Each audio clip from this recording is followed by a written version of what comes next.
lo spaccio di droga nell'area di via Piave a Mestre. Nel mirino l'organizzazione dedita allo spaccio di eroina killer, 200 agenti in azione, perlustrazioni negli edifici, strada bloccata, 40 indagati. Olimpiadi invernali 2026, il CONI dà vita alla commissione per decidere a chi affidare la candidatura italiana tra Cortina, Milano e Torino. La scelta slitta il nome entro il 10 settembre. È morto a 74 anni Carlo Benetton, il più giovane dei 4 fratelli che fondarono l'omonima azienda di abbigliamento. 6 mesi fa era stato colpito da una grave malattia. Fanno discutere le parole dell'imprenditore che ha scritto una missiva alle scuole chiedendo di non mandare più stagisti. I comitati dei genitori non ci stanno, criticare non serve, il sistema va migliorato. Rapporto sadomaso tra un imprenditore veneziano e il suo amante finisce nel dramma. Il primo rischia di rimanere strangolato ed è grave in ospedale, il secondo è accusato di lesioni volontarie. Allarme lupi sull'altopiano il Grappa, con pecore e mucche sbranate. A Venezia la firma del protocollo per arginare la situazione. Gli allevatori premono per l'abbattimento degli animali. Un delitto nel profondo nord-est, tra atmosfere noire e gotiche. A Rovigo il casting del nuovo film di Pupi Avati, tratto dal suo romanzo Il Signor Diavolo. Abbiamo incontrato il regista e autore. Buonasera e ben ritrovati con l'edizione del Veneto dei nostri telegiornali. In primo piano dunque il Maxi Blitz a Mestre, ma prima di mostrarvi nel dettaglio quanto accaduto in questa giornata tra le vie dello spaccio di Mestre, appunto parliamo delle Olimpiadi invernali del 2026, perché sarà una commissione varata dal CONI a valutare il dossier delle 3 candidature italiane, ovvero Cortina, Milano e Torino.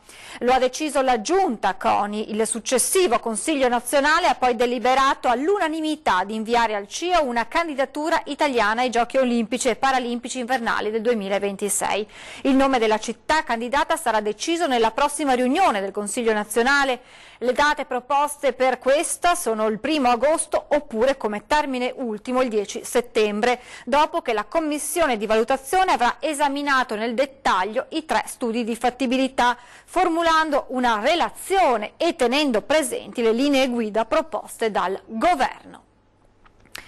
Lutto nel mondo dell'imprenditoria trevigiana e italiana. È morto infatti a 74 anni Carlo Benetton, fondatore insieme ai fratelli dell'omonima azienda di abbigliamento.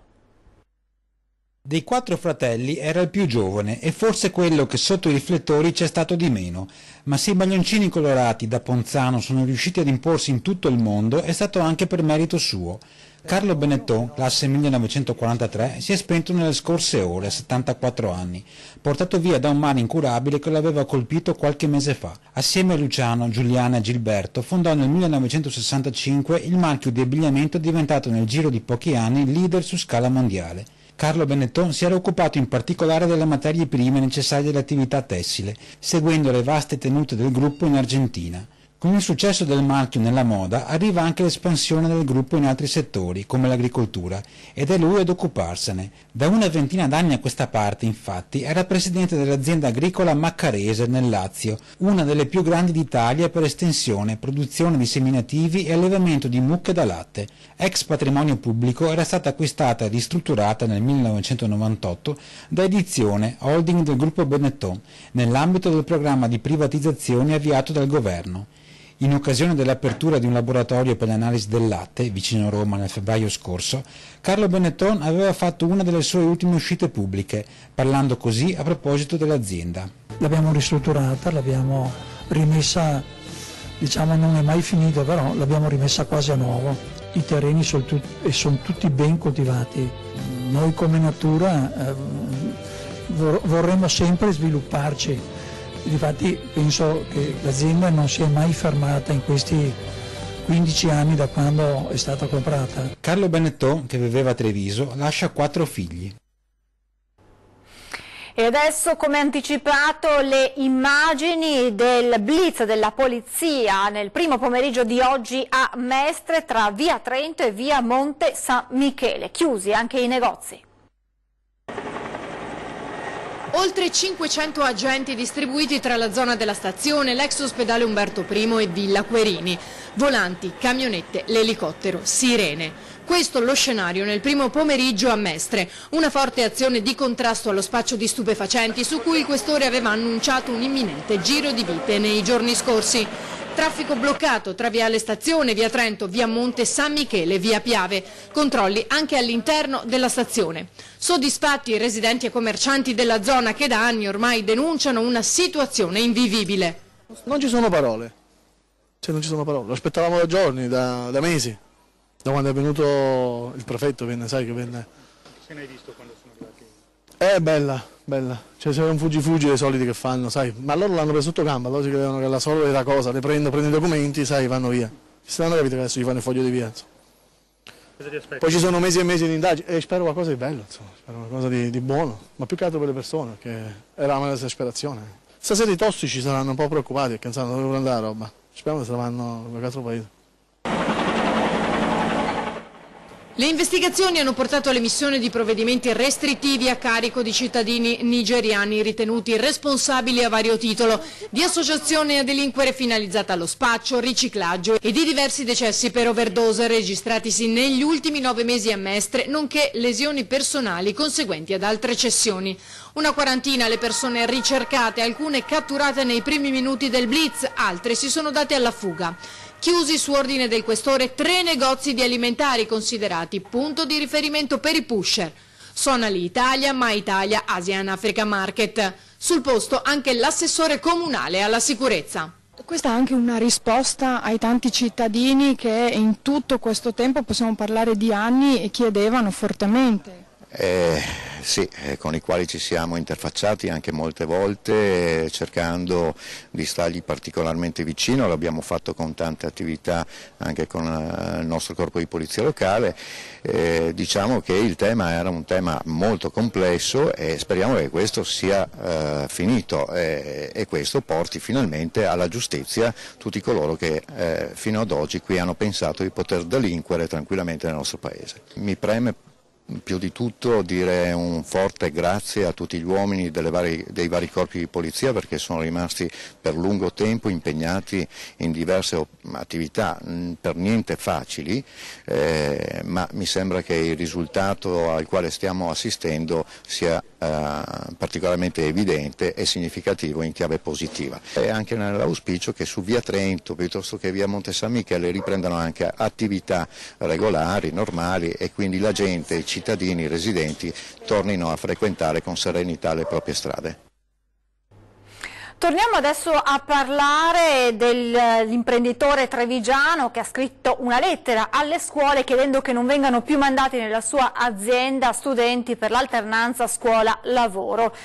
Quasi unanime il commento che arriva da più parti, ovvero l'alternanza scuola-lavoro, dicono è importante, è fondamentale, ma si può lavorare tutti insieme per migliorare il sistema. Chiudere le aziende. Perché? Perché non c'è personale tecnico. Non usa giri di parole Nisio Lenzini, che con una lettera indirizzata alle scuole ha chiesto che non vengano più mandati nella sua azienda studenti per l'alternanza scuola-lavoro perché, ha scritto l'imprenditore, non sono sufficientemente preparati. Parole che hanno subito scatenato polemiche tra chi si schiera dalla parte di Lenzini e chi invece difende l'alternanza scuola-lavoro. Secondo il presidente di Confartigianato Marca Trevigiana, Vendemiano Sartora, la strada intrapresa è l'unica per poter offrire delle opportunità ai ragazzi e contemporaneamente dare risposte alle esigenze delle aziende sempre più bisognose di personale specializzato. Se vi sono difficoltà, dice Sartor, vanno superate, ma il rapporto scuola-impresa va rafforzato per far fronte al problema oggettivo che c'è oggi. Giovani che hanno percorsi formativi e sono disoccupati, imprese, soprattutto quelle della metalmeccanica come il caso dell'impresa Lenzini, che sono in difficoltà enorme a trovare persone preparate e giovani che vanno a lavorare. La scuola nostra in Italia è stata un po' trascurata, oggi dobbiamo stimolarla e lo stimolo è nella collaborazione, non ci sono altre strade. Intanto sulla vicenda intervengono anche i presidenti dei comitati genitori degli istituti superiori di Treviso che a proposito di quanto affermato da Lenzini scrivono in una nota: dobbiamo dire innanzitutto che si tratta per fortuna di un'idea piuttosto isolata. La nostra esperienza dimostra che sono tanti gli imprenditori grandi e piccoli che hanno accolto migliaia di studenti trevigiani con disponibilità e voglia di contribuire alla loro formazione. Non crediamo, scrivono i genitori, che sia da denigrare un'iniziativa con presupposti idonei solo perché nei primi anni di svolgimento dimostra alcune perdite orecchie operative. Lavoriamo tutti, dicono i genitori, piuttosto per migliorarla. Anche in Veneto, come in tutta Italia, a partire da oggi, 10 luglio 2018, sulla base della specifica circolare emessa dai Ministeri della Salute e dell'Istruzione, i minorenni indicati negli appositi elenchi alle voci non in regola con gli obblighi vaccinali, non ricade nelle condizioni di esonero, omissione o differimento, non ha presentato formale richiesta di vaccinazione, potranno essere ammessi alle frequenze delle istituzioni del Sistema Nazionale di Istruzione, dei servizi educativi per l'infanzia, dei centri di formazione professionale regionale e delle scuole private non paritarie, se genitori, affidatari e tutori avranno presentato una dichiarazione sostitutiva che attesti l'effettiva somministrazione delle vaccinazioni non risultati dall'anagrafe regionale, oppure la richiesta di prenotazione delle vaccinazioni non ancora eseguite, purché presentata successivamente al 10 giugno scorso. La circolare ministeriale evidenzia nelle indicazioni operative la differenza tra regioni e province autonome dove non è stata istituita un'anagrafe vaccinale e quelle tra le quali il Veneto, presso le quali invece l'anagrafe vaccinale informatizzata esiste. In Veneto è anche l'unica regionale, rendendo possibile seguire una procedura semplificata. La cronaca dramma ieri sera nel Vicentino, un coltivatore di 70 anni è stato travolto dal suo stesso trattore. L'uomo era sceso quando il mezzo, rimasto acceso, si è mosso investendolo. Castignero, lotta tra la vita e la morte, un agricoltore settantenne travolto dal suo trattore. Il grave incidente ieri sera quando l'uomo si trovava nella zona di via Castellaro. Ad un certo punto sembra che la macchina agricola abbia iniziato a muoversi da sola senza che nessuno fosse alla guida. A quel punto l'anziano ha provato a salire sul trattore in corsa per fermarlo prima che potesse diventare pericoloso. La manovra però non ha avuto successo e l'agricoltore è rimasto gravemente ferito. Si trova in rianimazione al San Bortolo di Vicenza.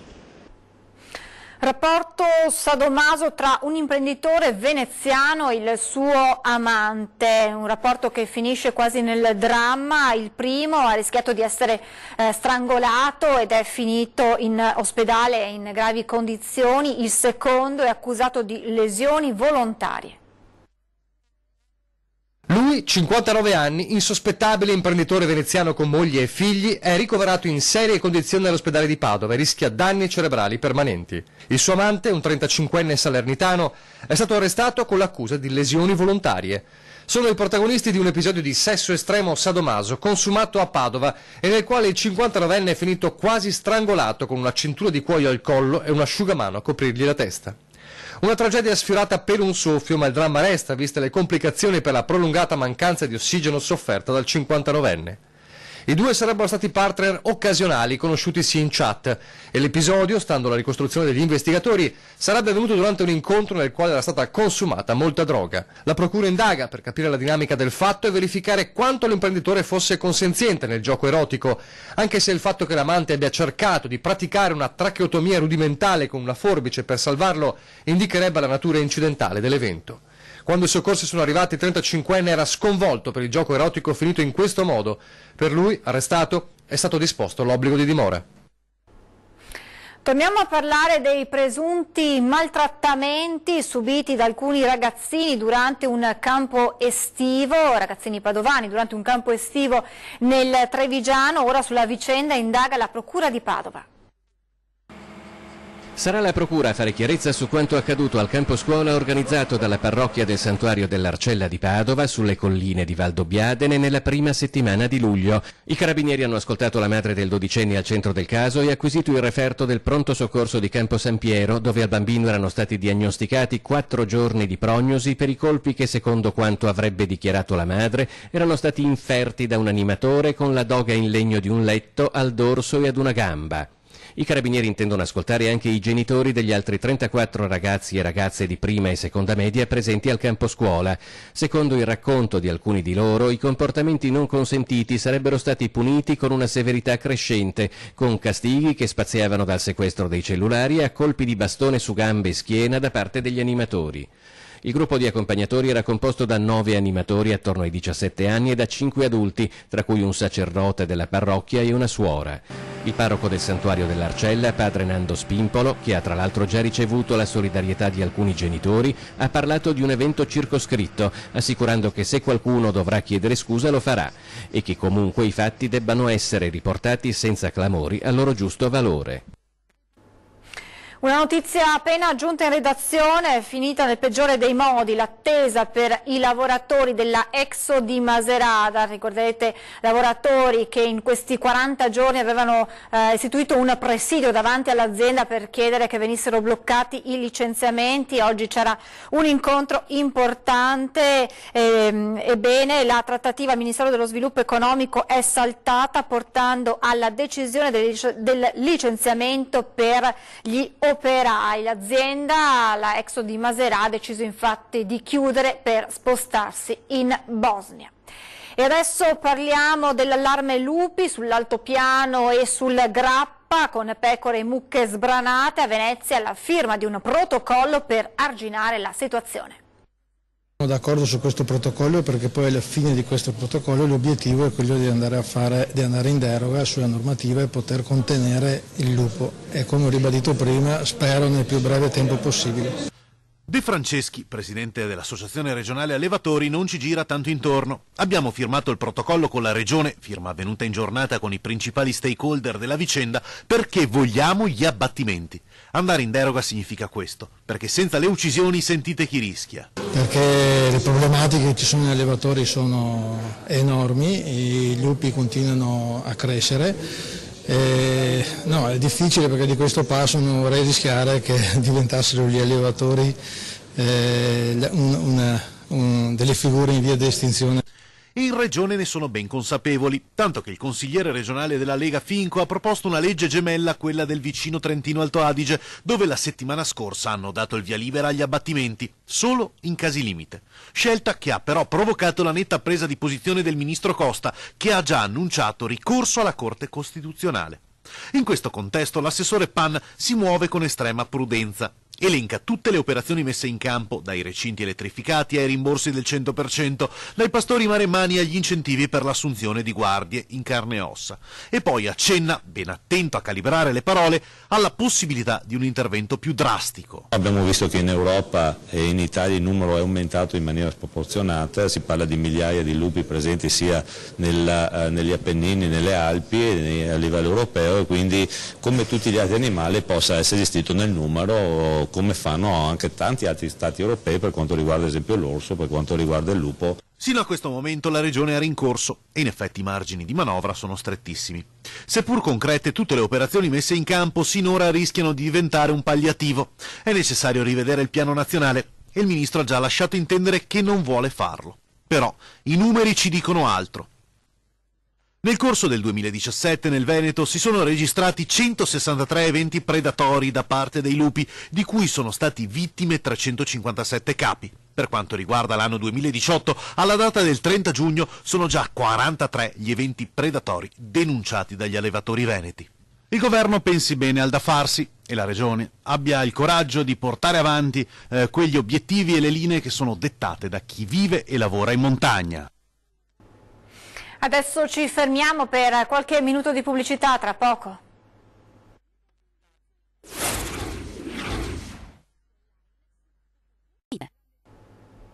Rieccoci in diretta con l'edizione del Veneto. Un delitto nel profondo nord-est tra atmosfere noir e gotiche. A Rovigo il casting del nuovo film di Pupi Avati tratto dal suo romanzo Il Signor Diavolo. Abbiamo incontrato il regista e autore. Il grande regista bolognese Pupi Avati è a Rovigo per il casting del suo nuovo film Il Signor Diavolo, tratto dal suo omonimo romanzo. A Palazzo Ceglio, sede della provincia, si sono svolti provini per scegliere 3 giovanissimi protagonisti. Lunghe ore di attesa e di emozioni per poter recitare diretti dal maestro di una gita scolastica che nel Delta del Po aveva già girato La casa dalle finestre che ridono e Le strelle nel fosso. Il cinema adolescenziale con il quale noi abbiamo cominciato negli anni 60, remoti, alto medievali, era un cinema gotico, un cinema nero, un cinema de paura, come dicono a Roma, Ecco, la suggestione, il piacere, anche perché non lo fa più nessuno, cioè in Italia che c'è stata una tradizione di questo genere fantastica che è esportato nel mondo come western, non lo fa più nessuno, si fanno solo commedie sul presente, molto pigramente ripiegate sul presente. Allora raccontare una storia, una favola nera, veramente spaventevole, perché se non fosse spaventevole non varrebbe la pena, perché io ho già un precedente, abbiamo già dei precedenti di film, lei ne ha citato uno, che sono entrati un po' nell'immaginario collettivo, insomma, quindi non possiamo abbassare l'asticella, dobbiamo rimanere abbastanza alti, e quindi questo tipo di progetto si propone di ricandidare un territorio, e qui non a caso abbiamo l'appoggio anche dei poteri locali, abbiamo l'assessore e non solo.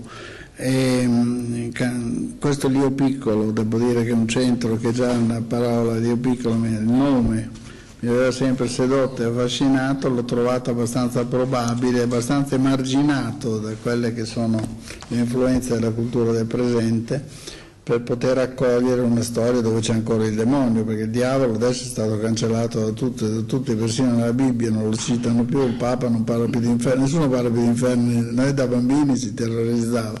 Al fratello pluripremiato Antonio, che ha prodotto tutti i suoi film, abbiamo chiesto che vantaggi può trarre il territorio che sceglie di finanziare, come in questo caso ha fatto la Regione del Veneto, un'opera di un regista del calibro di Avati. Il cinema è un volano dell'industria locale e gli americani ci hanno insegnato con le varie film commission, con le varie, nei vari stati c'è la film commission della città e c'è la film commission addirittura dello Stato, quindi è un modo per incentivare non solo la bellezza e le possibilità del territorio, ma per portare lavoro, perché quando un film si trasferisce con una troupe, con degli attori, con una serie infinita di esigenze che può avere un film in una regione o in una località, è chiaro che muove un sacco di attività e di conseguenza anche un sacco di denaro. Tanti ragazzi giunti a Rovigo da tutto il Veneto che sognano di entrare nel mondo del cinema e dello spettacolo. Eleonora Buratti, responsabile del casting, mi ha curato l'aspetto con pettinature anni 50, mettendoli a loro agio prima della grande prova. Abbiamo deciso di pettinarli anni 50 e quindi io ho cercato cercavo la brillantina Linetti in realtà, però purtroppo non l'ho trovata, però comunque ho trovato la brillantina mi hanno assicurato che è quella di Elvis Presley, per cui chiaramente siamo in tema perfetto, i ragazzi si sono molto divertiti, li ho ingelati tutti, li ho impomatati tutti, poi ho chiesto alle madri se volevano farla permanente e adesso cambierò lavoro, insomma. Il primo ciak è previsto nelle campagne circostanti il capoluogo il prossimo 23 luglio. Esercitazione sulle montagne bellunesi, protagonisti gli alpini. Esattamente come 100 anni fa, le 5 torri, cuore delle Dolomiti bellunesi, si sono trasformate in un campo di battaglia.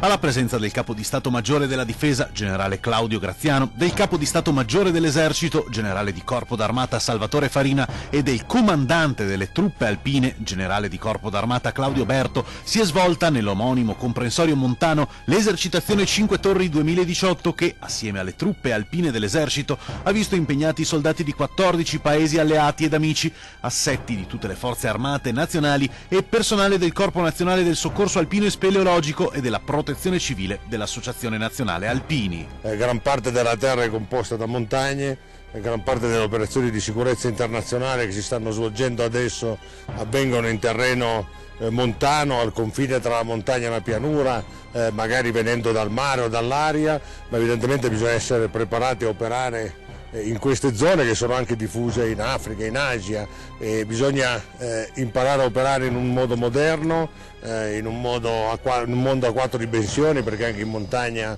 c'è lo spazio cibernetico.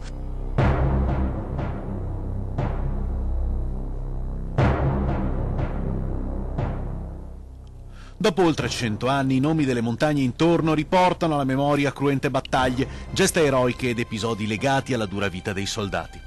Proprio per ricordare tutti quei giovani che sui monti donarono la propria vita alla patria, personale della sezione militare di alta montagna ha aperto nei giorni scorsi una nuova via alpinistica di 10° grado sulla Torre Grande, denominata I Ragazzi del 99, da loro risalita per la prima volta in modo integrale.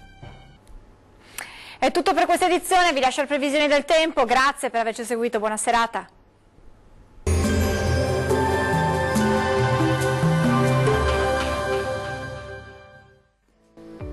Ben ritrovati al meteo. Tempo spiccatamente instabile sulle nostre regioni. Vediamo il dettaglio di mercoledì 11 luglio. Sul Veneto condizioni di tempo molto instabile. Sin dal mattino e per tutto l'arco della giornata rovesci e temporali sparsi ma piuttosto frequenti, possibili un po' ovunque. Fenomeni in lieve attenuazione entro la nottata. Temperature minime tra 17 e 21 gradi, valori massimi compresi invece tra 22 e 27 gradi. Spostiamoci ora a vedere la situazione del Friuli Venezia Giulia. Poche novità anche sulla nostra regione, il tempo sarà piuttosto perturbato con temporali frequenti, localmente anche di moderata intensità, lieve miglioramento entro la nottata. Temperature minime tra 18 e 20 gradi, valori massimi oscillanti invece tra 22 e 25 gradi circa. Del tutto simile la situazione meteorologica del Trentino Alto Adige. Anche qui sono attese precipitazioni diffuse sin dal mattino con fenomeni localmente anche di moderata intensità. Fenomeni in attenuazione tuttavia col passare delle ore. Temperature minime tra 15 e 18 gradi, valori massimi oscillanti invece tra 25 e 29 gradi circa. Per ora è tutto. Un saluto dal meteo di Antenna 3.